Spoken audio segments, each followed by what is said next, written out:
I recently filmed a video where I discussed shopping addiction. I made that video because I was tired of constantly wanting to buy the newest item, and whenever I did receive that item, I still wasn't satisfied and I was already reaching for the next. Me being on YouTube, I felt like it was something that I had to do to even stay relevant, and I feel like for me to continue on this journey and to continue this channel, I had to make that video and I had to be honest with myself and with you guys. I also felt like there was no way that I was the only person struggling with this, and therefore I thought it was a great idea to talk about it. A lot of you liked the video, a lot of you commented on it, and it seemed like a lot of you could relate, which I was very happy about because I love this community and I love talking to you guys about things like that. So in today's video, I kind of wanted to take it a step further, and I wanted to talk about why it might be so difficult to stop shopping, especially luxury shopping. I feel like if you look around social media, especially the luxury community, the influencers that are the most popular are the ones that purchase the most. And in a way, it's kind of like a shock factor, right? Because a lot of people can't do that. So I think that's why people love to watch those videos, but it's just not realistic. And I just feel like it's something that I wanted to talk about. In today's video, I'm gonna go over 5 things why I couldn't stop shopping for a long time. And maybe you haven't thought about these things yet, and maybe they will help you in your journey. So anyways, I hope you guys like this video. If you do or did, please give it a thumbs up. That really helps out my channel. Subscribe if you're not subscribed yet. Leave me a comment down below. It's just the best way that you can support me. And yeah, let's go ahead and jump right into it. One thing I had to realize was that for me personally, it was never shopping alone that kept me going. There were other things that just made me shop a lot. And I feel like these are things that you might not think of, and once you do, you might look at this whole situation slightly different. For me, number one was that I definitely am a spender and not a saver. I love to spend money. I don't know what it is, but I've always been that way. And being honest with myself, admitting that, and making a plan, making a budget, and all those things has really helped me out. But all my life, I've definitely been more of a spender versus a saver. I love to spend my money. I feel like it gives me something to do. When I'm working all day, I feel like, okay, I want to reward myself. I want to go buy myself something nice. It just kind of is that feeling of having something to do. Rather it is going to get a coffee when I could just make it at home, or going out and buying a new bag. It is just the feeling of spending money that I actually really enjoyed, which is kind of a problem in itself. So that was something for me that I had to learn and kind of deal with. But once you realize these things about yourself, I really feel like that's when the change happens.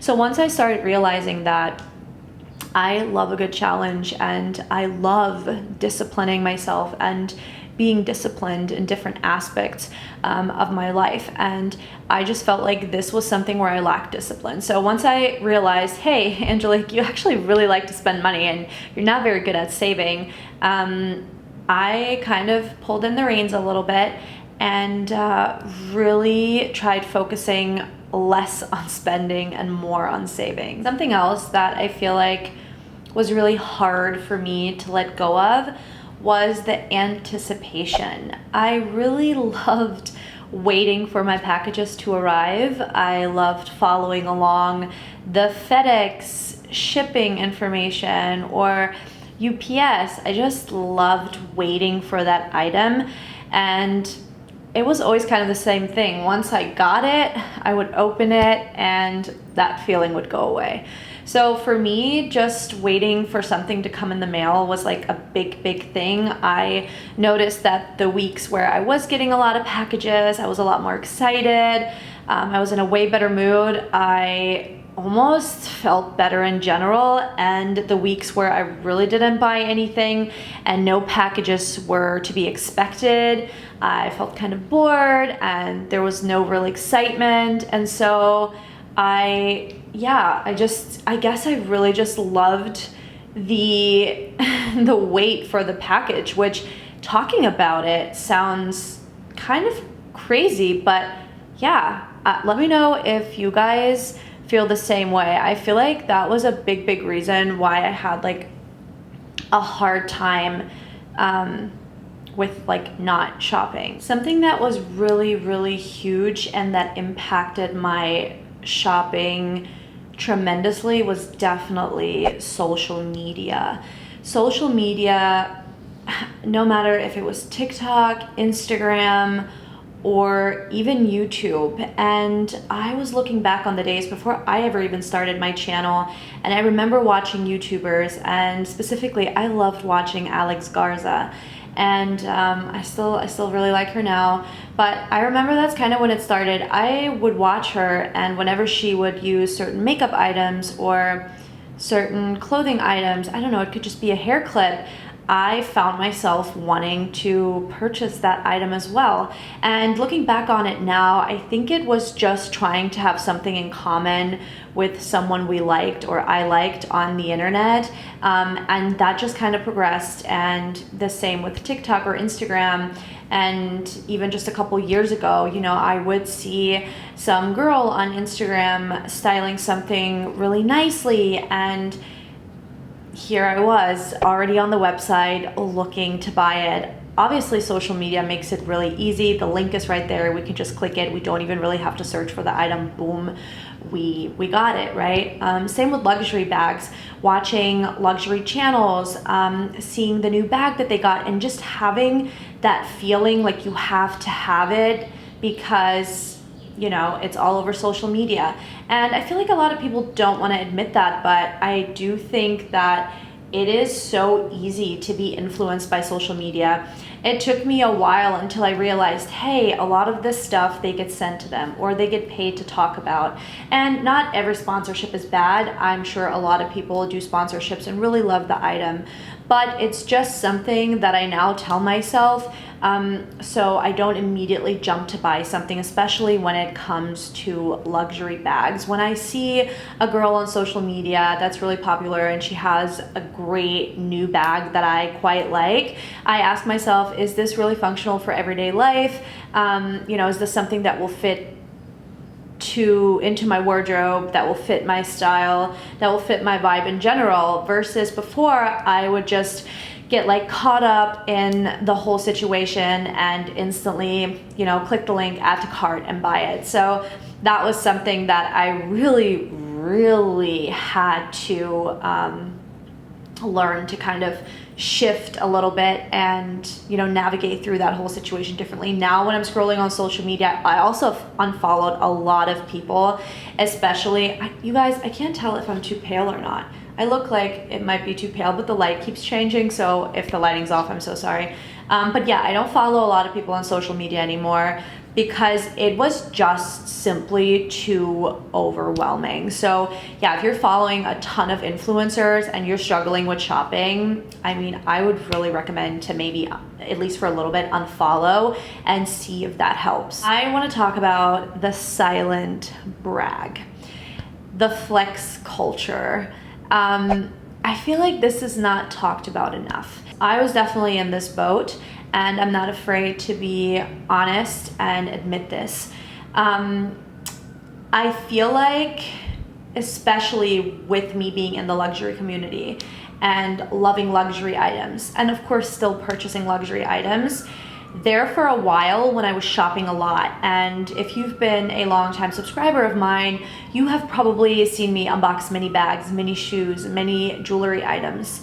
And it's not that I have ever been like a person that's like an open flexer. I don't know how else to say it, but I've never been like, hey, look at my bag, this was $3,000.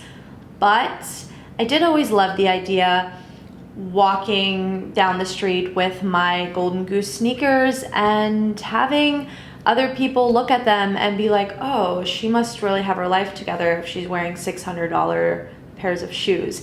And I know that there's other people out there that have that exact same feeling or have had it before when they bought luxury items.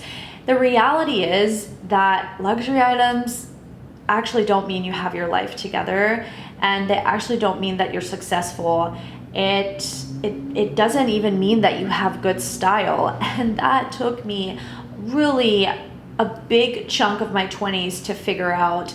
Now that I'm a little bit older, I look at it a lot different, and I don't want to buy things to show off to other people. I don't feel the pressure or the need anymore to want to buy something just to post it on my Instagram. And back in the day, I definitely was part of that kind of situation where I felt like I was like silently bragging or wanting to buy a new Chanel bag because some influencer had it, and you know, if she had it, then it must have been something that you needed. So I definitely think it's not talked about enough, and I feel like it kind of sucks, honestly, because luxury items, like, we should like enjoy them, and we should buy them for ourselves, and we shouldn't buy them for other people. I think bag reviews are great. I think talking about luxury fashion in general is great, but the lighting situation today, but I feel like constantly feeling the need to wanting to keep up and to want other people to kind of be like, oh, you know, she has a Louis bag, so she must have her shit together, quote unquote. You don't know if somebody bought that item on layaway or if somebody spent their rent money on that item. Like, you just never know. And I just had that conversation with someone yesterday about something different.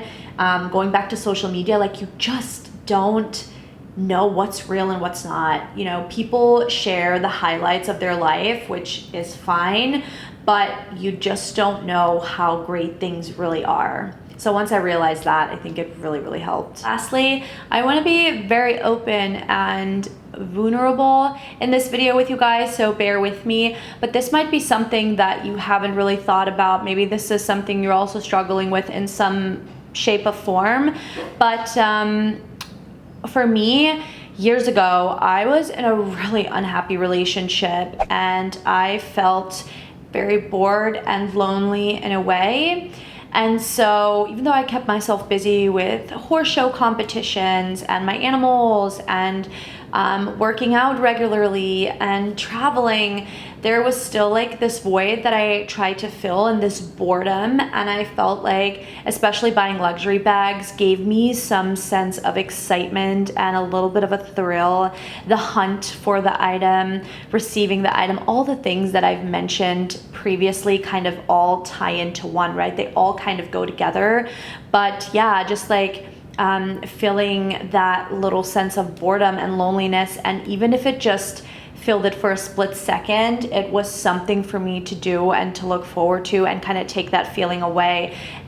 It obviously never lasted, and it wasn't the way to go, but I feel like situations like that can definitely, I mean, I guess cause any sort of addiction. Yeah,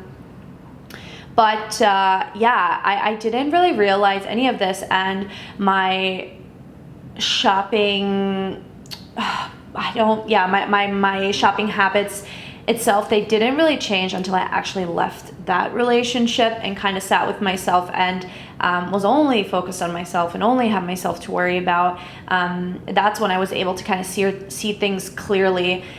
So, you know, just something to think about. Not saying you're in a bad relationship or anything like that, but sometimes boredom or the feeling of loneliness can definitely make us do like crazy things.